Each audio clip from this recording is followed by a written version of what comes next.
Que es lo más importante que hemos venido hablando durante toda la semana, tiene que ver con el bullying, con los casos que hubo en Gualeguaychú, con toda la repercusión que esto ha tenido y con la problemática que aparentemente, por lo que estamos viendo, sigue creciendo y no tiene un abordaje realmente tan profundo como debería tener. Vamos a hablar con una psicóloga, que ella es Soledad Terrada, para conversar justamente sobre esta problemática. Buen día, Soledad. Mónica Farabello te saluda. ¿Cómo andás?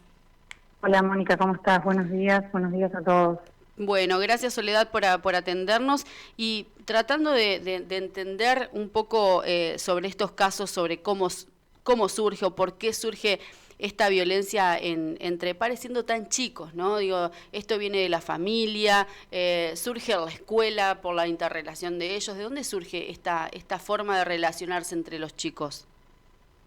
A ver, el vincularse entre pares tiene que ver justamente con eso, con entre pares, pero hay que tener en claro que los adolescentes son un poco el reflejo de la casa y del entorno inmediato, de con quienes comparten y con quienes se identifican, son un poco el reflejo de eso, que esto no quiere decir que la responsabilidad es toda de la familia. También se están formando y están eligiendo un poco de qué manera se desenvuelve. Lo que pasa que también hay que saber que hay muchos adolescentes que no tienen un espacio donde se sientan contenidos y sostenidos, a veces porque no aceptan el modo de la familia, que a ver, el adolescente está para eso, está realizando duelos, está dejando mucho de su niñez, entonces es un proceso difícil. Tener un adolescente en la casa es complejo, pero hay familias que también están atravesando muchísimas dificultades. Estamos en un momento del país muy raro, a ver, digo, es un caldero en este momento donde hay muchas cuestiones políticas, hay cuestiones de género, económicas, digamos. No hay que dejar por fuera las cuestiones que pasan en cada casa, más allá de lo que pasa en cada grupo escolar, son de algún modo un reflejo de lo que está pasando en un lado y en el otro, y donde no se saca la violencia en un lado, se saca en el otro. Ojalá todos pudiesen sacar ese enojo con alguien que efectivamente los pueda escuchar y alojar ese enojo y hacer algo positivo con eso, y no tener que sacarla de esta manera que ha habido últimamente, digo. Algunas son manifestaciones de bullying y otras creo que han sido peleas, que las peleas no dejan de ser violencia, o sea, más allá de que no haya un bullying previo. Sí, es un conjunto de cosas realmente lo que va pasando. Muchas veces también por formar parte de un grupo social dentro de la escuela, muchas veces también se forma parte tal vez de manera silenciosa, tal vez vos no sos el que acosa o el que hace bullying a un compañero, pero sí el que ríe, el que sostiene de alguna manera esa situación. Es que creo que lo hemos hablado en otras ocasiones, sí, justamente, a ver, es todo un circuito que se tiene que dar, a ver, ser parte de un proceso de bullying. Por eso decimos que el bullying tiene que ver con una discriminación que viene de un modo reiterado o compulsivo, es algo que se da de modo sistemático y que termina provocando daños, ya sean físicos, psíquicos, digamos, pero porque hay un alguien que aplica y sostiene efectivamente, ya sea verbal, física o socialmente, y hay un otro que es, como vos decís, o se ríe o de modo picaresco acompaña lo que sucede o lo arenga, y siempre termina todo el circuito armado y se repite esto. Por eso hablamos de bullying, porque se vuelve a dar y porque termina siendo reiterado, y porque siempre hay uno que sufre esto. Que es la víctima. Soledad, te consulto como mamá también. ¿Cómo podemos actuar en este tipo de casos? Sea planteando los dos escenarios. Uno, que nuestro hijo o hija sea la víctima del bullying, o de repente darnos cuenta que nuestro hijo o nuestra hija es quien está acosando a un compañero. Está buenísima la pregunta, porque podemos tener en casa cualquiera, digamos, podemos tener el que hace bullying como podemos tener el que recibe el bullying. Y si en la familia hay un diálogo o si se sostiene y hay confianza, que confianza no implica que te cuenten intimidades o poder revisar a fondo su celular, digamos.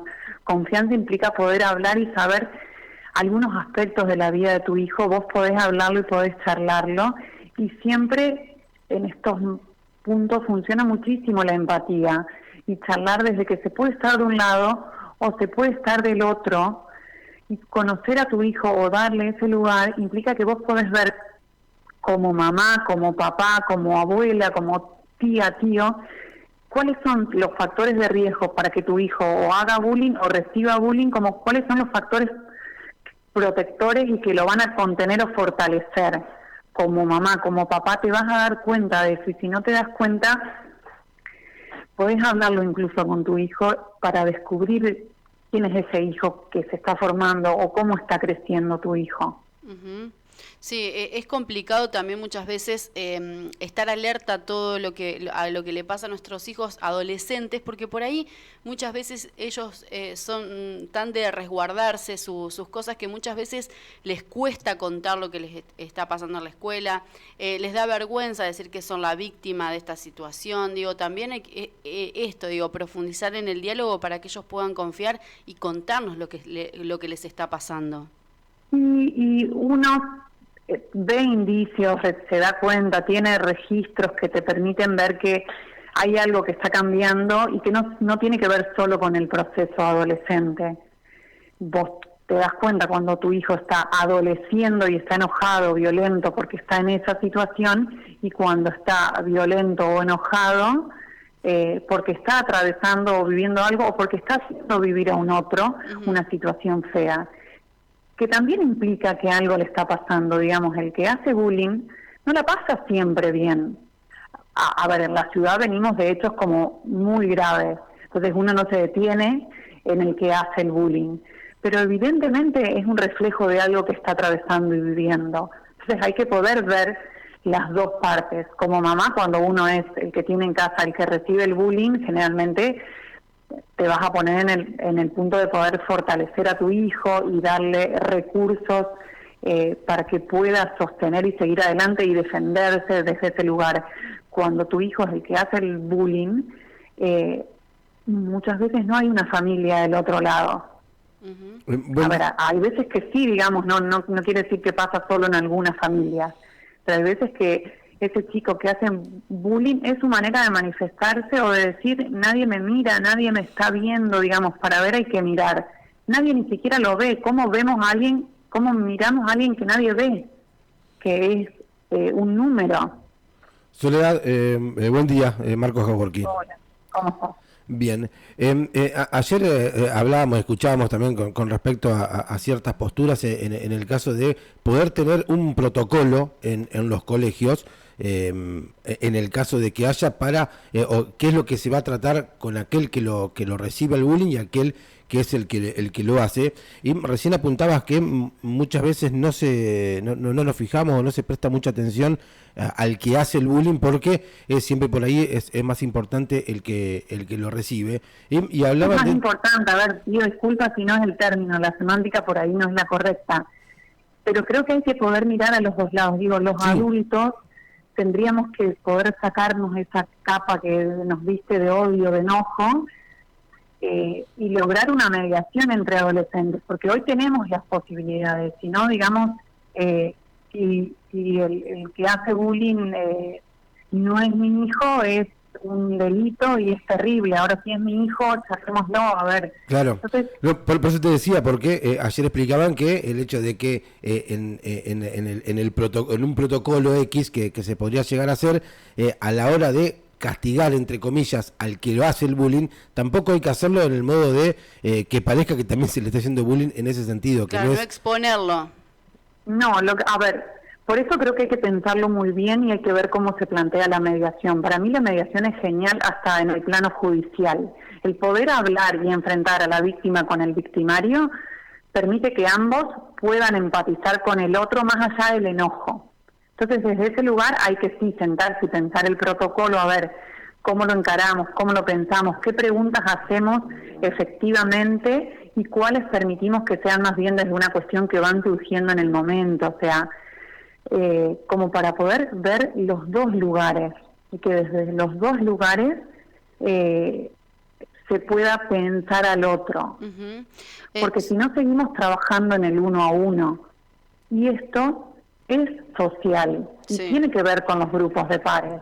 Tiene que ver con la familia, tiene que ver con la escuela. Como decíamos, Soledad, también está el que hace el bullying, el acosador, el que molesta, el que es víctima, pero también hay todo un curso y también muchas veces los profesores o los docentes miran para otro lado, y esto lo hemos visto nosotros hasta como alumnos cuando éramos jóvenes, cuando pasaba también en nuestras escuelas, en nuestras aulas, que muchos profesores por ahí o no tenían las herramientas para abordar esta problemática, o por ahí no tenían las ganas de hacerlo, pero digo, también es una cuestión que involucra a toda la escuela, a las familias, digo, es mucho más complejo de lo que parece.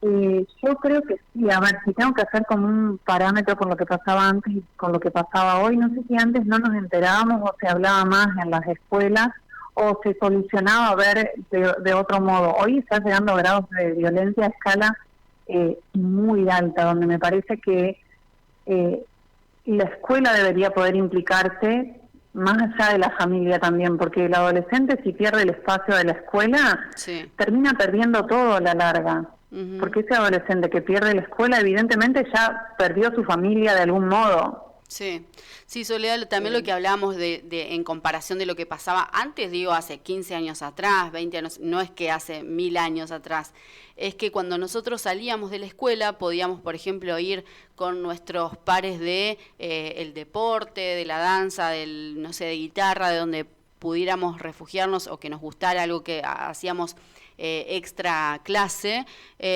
o íbamos a nuestro barrio, a nuestra casa y se terminaba la historia. Ahora a través de las redes sociales, el bullying es constante, son 24 horas que te pueden estar acosando a través de las redes sociales. Ayer contábamos, por ejemplo, que a una chica la habían perseguido, la habían filmado y eso después lo viralizaban a través de las redes. A otro chico que le habían hecho un perfil falso con sus datos, con su imagen. En redes sociales, sí. Sí, te escucho. Sí, es como...